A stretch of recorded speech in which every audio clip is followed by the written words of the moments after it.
আমি কৃষ্ণপদ অধিকারী। আমার ছোট্ট একটা ইউটিউব চ্যানেল আছে, চ্যানেলটার নাম don't care, Facebook page Krishna Krishna. Madam sorry sorry आइए देखते हैं मजा आएगा।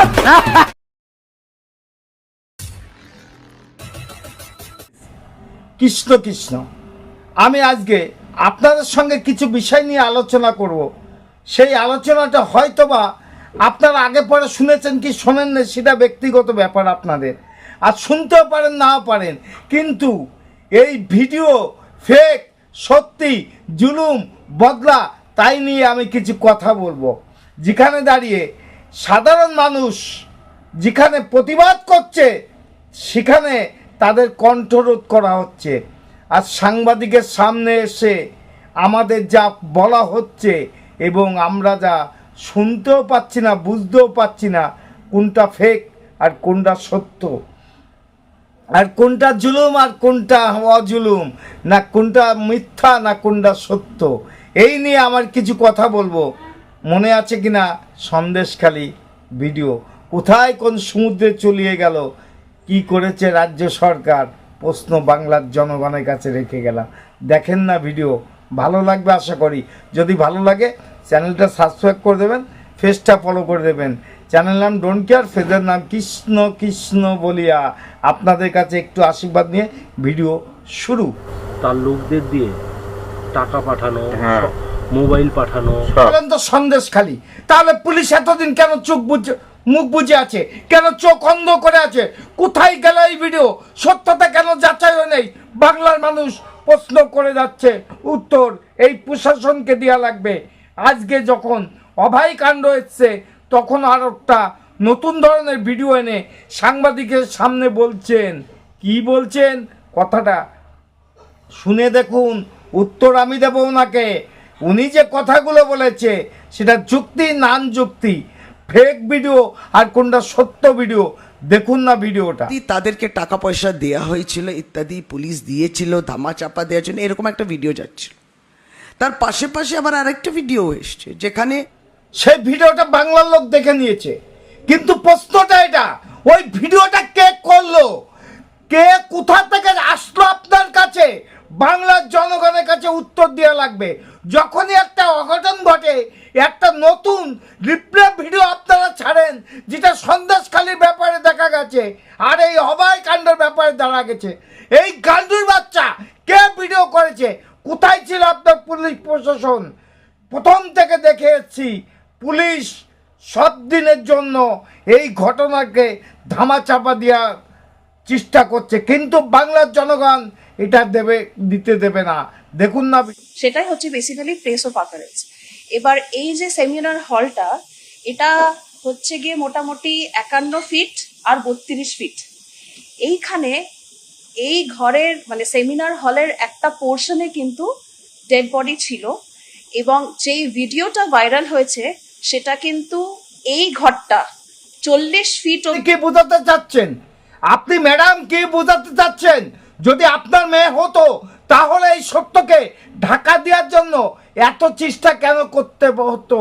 কি করতে পারতেন কি? টাকার নেশায় পাগল হয়ে গেছেন আপনারা, অন্ধ হয়ে গেছেন।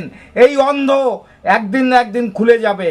আমি সিবিআই ইডির পরে এবং সব তদন্ত ক্ষেত্রের জন্য আমি বলবো যে এদের কেন তদন্তর ভিতরে আনা হবে না। গুরুতর অভিযোগ রয়েছে। তারপর যখন সিবিআই তদন্তবার হাতে নেয়, তখন চিকিৎসক যারা আন্দোলন করছেন, সেই চিকিৎসকদের গ্রুপ যারা মুখবন্ধ খামে বেশ কিছু নাম জমা দিয়েছেন, এখনো পর্যন্ত আমরা সূত্র মারফত জানতে পারছি সেখানে টালা থানার ওসির নাম রয়েছে, তাকে ডেকেও পাঠিয়েছিল সিবিআই। সব মিলিয়ে তারপরেই কিন্তু অদ্ভুত আচরণ। গত পরশুদিন সকাল 10:40 নাগাদ দমদমের কাছে নামী বেসরকারি হাসপাতালে এই অভিজিৎ মণ্ডল পৌঁছান, টালা থানার ওসি। তিনি গিয়ে বলেন আমার বুকে যন্ত্রণা হচ্ছে, আমি ভর্তি হব। তারা সমস্ত পরীক্ষা নিরীক্ষা করেন প্রায় পৌনে 1 ঘন্টা ধরে, তারপর জানিয়ে দেন কোনো রকম অস্বাভাবিকতা নেই, তাই তাকে ছুটি দিয়ে দেওয়া হচ্ছে, তিনি বাড়ি চলে যান। তিনি অনুরোধ করেন, সেই অনুরোধ সেখানকার চিকিৎসকেরা রাখেননি। তখন সেখান থেকে বেরিয়ে তিনি আরেকটি ওখানকার হসপিটালে যান। তারাও তাকে পরীক্ষা নিরীক্ষা করে জানিয়ে দেয় কোনো ত্রুটি নেই, সব নর্মাল আছে। তিনি অ্যাংজাইটিতে ভুগছেন, তিনি সাইকিয়াট্রির পরামর্শ নিন। সেখান থেকে বেরিয়ে ইএম বাইপাসের একটি বেসরকারি হাসপাতাল, সেই হাসপাতালও পরীক্ষা নিরীক্ষা করে তাকে বলে আপনি ফিট আছেন, আপনি অ্যাংজাইটিতে ভুগছেন, আপনি একটু কাউন্সেলিং করুন। তারপর সেখান থেকে বেরিয়ে একেবারে আলিপুরের একটি নামী বেসরকারি হাসপাতালে যান। সেখানে দীর্ঘ 1 ঘন্টা ধরে তার ইকোকার্ডিওগ্রাফি, ইসিজি, তাকে নিউরো ডক্টররা দেখেন, তাকে মেডিসিনের ডক্টররা দেখেন, বিভিন্ন পরীক্ষা নিরীক্ষা হয়, কোনো কিছু ধরা পড়েনি। তার পালস রেট, তার অক্সিজেন স্যাচুরেশন, তার ব্লাড প্রেশার, তার যাবতীয় সব কিছু ঠিকঠাক ছিল। তাকে সার্টিফিকেট দিয়ে বলা হয় আপনি কোনো সরকারি হাসপাতাল অথবা কোনো হাই হচ্ছে যে সিস্টেম আছে সেরকম হাসপাতালে যান। সেখান থেকে বেরিয়ে তিনি তার পাশেই আরেকটি হার্টের হাসপাতালে ঢোকেন, তারা রিফিউজ করেন। সেখান থেকে বেরিয়ে তিনি আরেকটি বেসরকারি হাসপাতালে যান আলিপুরের, তারাও পরীক্ষা নিরীক্ষা করে দীর্ঘক্ষণ ভর্তি রাখেন। সেই ছবি, সেই সার্টিফিকেট, সেই ডাক্তারের প্রেসক্রিপশন TV9 বাংলার হাতে আছে। সেখানেও দেখা যায় তার যাবতীয় সব কিছু নর্মাল রয়েছে। সেখান থেকে বেরিয়ে তিনি আরও একটি নার্সিংহোমে যান ইকবালপুরের ওখানে। সেই নার্সিংহোমও পরীক্ষা নিরীক্ষা করিয়ে তাকে বলা হয় আপনি সুস্থ আছেন, আপনি কোনো গভর্নমেন্ট হাসপাতালে ভর্তি হন, সরকারি হাসপাতালে যান।